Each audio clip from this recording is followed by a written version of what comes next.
Good morning, VOH family. Good morning. Can you all hear me okay? Yeah. All right. Well, we are in our very first Advent Sunday. Come on. Don't you love it when technology works? Okay. So, Advent is coming. Advent is nearly upon us. Advent is here. Advent means arrival or coming, and Advent is a 4-week time of preparation in the life of the church, preparing us for Christmas, okay? It's been practiced by the church for centuries, and practiced by the church from the very early centuries of the church. And the Vineyard movement, for the most part, has taken up this practice. And I can't think of a better way to start the Christmas season than to celebrate Jesus. Yeah. Advent celebrates Jesus' first coming 2,000 years ago and how his life, death, and resurrection shape our expectation for his second coming.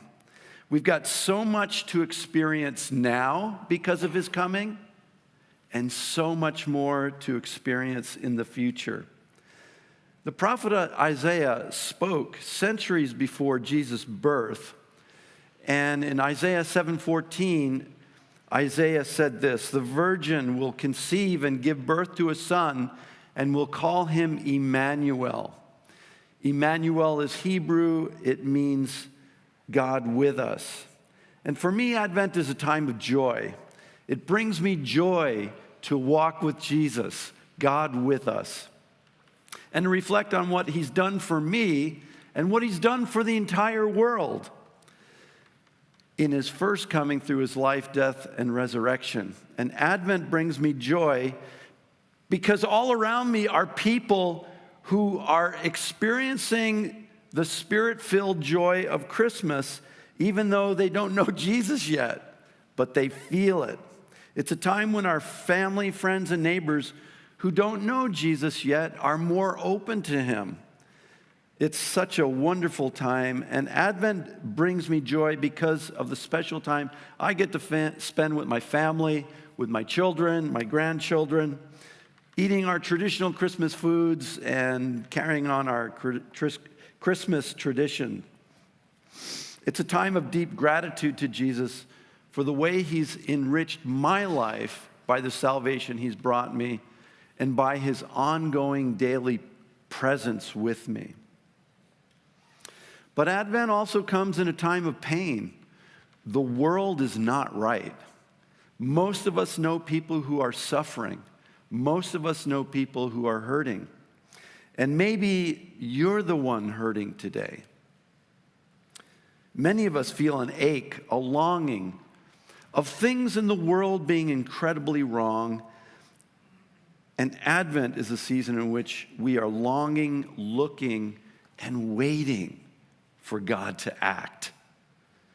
So today, on our first day of Advent, we stop, we pause, we focus on hope. Hope for me, hope for you, and hope for the world. We have lit the first Advent candle. It's a purple candle. And for every Sunday in the next 4 weeks, we're going to light an additional candle. This first Advent candle symbolizes hope, as we've said. And this purple color symbolizes royalty. Royalty because Jesus is king, and he's brought his kingdom, his reign and rule into our lives. He is our hope. For those of us who know Jesus, we've tasted of that future that is to come. In spite of the world not being right, in spite of the suffering we experience in our own life, there is an expansive hope for the world that is grounded in King Jesus and his promises to us. Centuries before Jesus was born, Israel's prophets of old spoke of a Messiah. A Messiah means the anointed one. The Greek word for that is Christ, the anointed one, and it's a metaphor for king. The prophets said this king would come and make all creation right. This hope wasn't just for Israel, but it was a hope for all nations, for all of us. The prophets spoke, but long years passed, centuries in fact. The few faithful in Israel, a remnant, were waiting and watching for the hope of God's promised Messiah. They suffered and they were expelled from their land. They experienced the terrible consequences of their sins. Their sins were significant, not really very different from the sins that we experience today. They ignored God. They were unfaithful. They served other gods and other things. They ignored and mistreated the poor, the widow, the orphan, and the immigrant. But those Israelites who remained faithful to God waited and hoped for the promises of the prophets to be fulfilled. And then an angel came and declared to Joseph that God was doing a new thing. And so we read in Matthew 1:20-21, but after he had considered this, an angel of the Lord appeared to him in a dream and said, Joseph, son of David, do not be afraid to take Mary home as your wife, because what is conceived in her is from the Holy Spirit. She will give birth to a son, and you are to give him the name Jesus, because he will save his people from their sins. Waiting and hoping is foundational to being a Christian. Waiting and hoping is often unpleasant and frustrating. Sometimes we can't see the new thing that God is doing in us. When Terry and I were first married, we weren't able to get pregnant. And for 3 years, we hoped and we waited. It was a discouraging time, and so we prayed, and we fasted and prayed. But during most of this waiting period, we were frustrated, and we were disappointed. And then there are relationship disappointments. We can often lose hope when relationships go wrong. We have hopes for a future with someone, and for whatever reason, it doesn't quite work out. Taylor Swift has sung about unrequited love called This Is Me Trying, and the haunting melody supports her anguish lyrics about loneliness, mistakes made, and the hope that somehow things in the end would work out when we really know that it's over. Songs like This Is Me Trying move us because we all experience this kind of hope that ends up in painful rejection. And our waiting and our hoping can go on for years. I think of Johnny Erickson. She was an athletic 17-year-old that went diving, and she thought that she was diving into deep water, but it wasn't. And she hit her head on the bottom, snapped her head, snapped her neck, and was paralyzed from the neck down. And she hoped for healing for years. She didn't ever receive healing until she passed from this life into God's presence. And it's into this world of pain, sorrow, and hope, that Jesus came. Jesus was God. Sometimes we're too busy doing our own thing to notice Jesus. He's right there with us, but we can't perceive it. We're unaware. We can be so self-absorbed sometimes and insensitive. But Jesus wanted to catch our attention. So Jesus came and walked among us.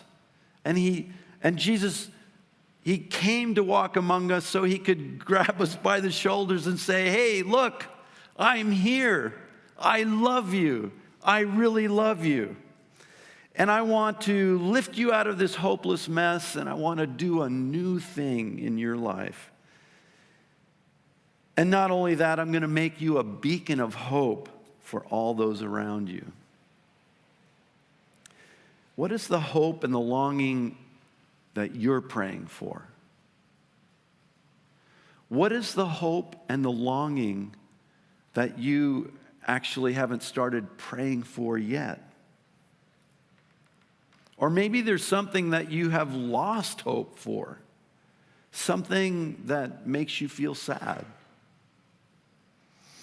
Maybe you're here this morning because you're exploring your spiritual side, but you don't have a relationship with Jesus yet. There's a longing, there's an empty part, there's something that's missing. At the end of the sermon, I'm going to give you the opportunity to invite Jesus into your life, to stop ignoring him and actually let him come in and fill your life with that brand new thing that he wants to do for you. In my own experience of sadness and frustration at not being able to have a child, Terry and I decided to set aside a day to fast and pray.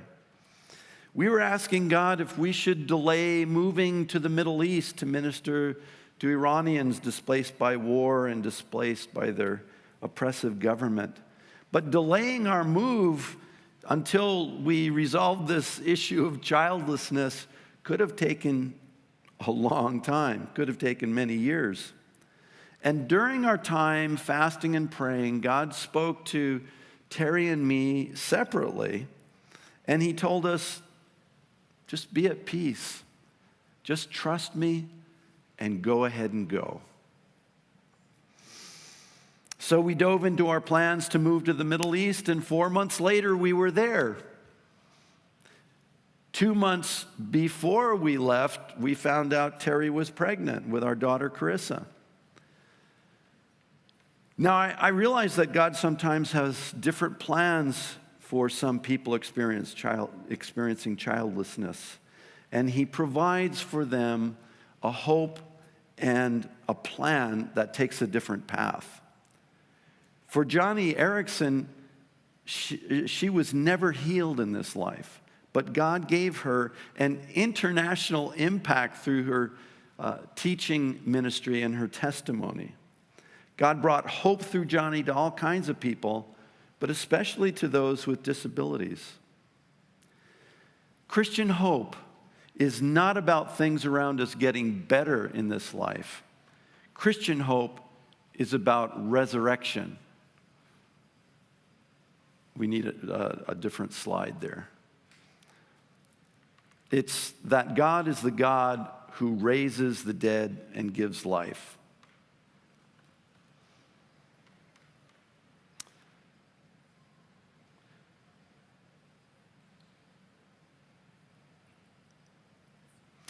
Can I ask you to stand?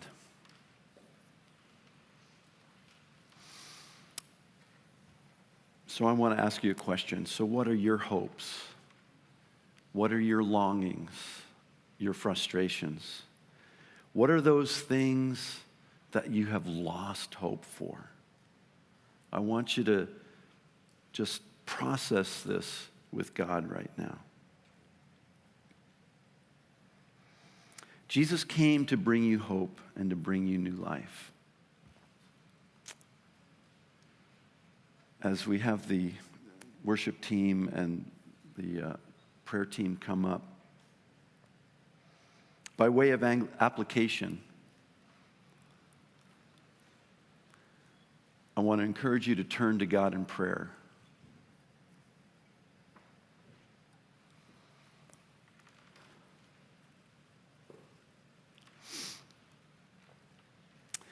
Tell God about the things that you hope for or the things that you have lost hope for. Take time to be quiet before God and trust in his faithfulness and his unending love for you. Secondly, who do you know that needs hope during this Advent season? take time to invite a friend or family member to church during this time so that they can start their own journey with Jesus. During this Advent season, I'd like you to think about asking your friends who don't know Jesus yet a simple question, just to begin to stimulate in your friends and your family members and your neighbors a curiosity about Jesus. Just a simple question like, what is it about Jesus that brings joy at Christmas? And thirdly, if you haven't committed your life to Jesus yet and started that journey of God doing a brand new thing in your life, I want to invite you to give your life to Jesus now.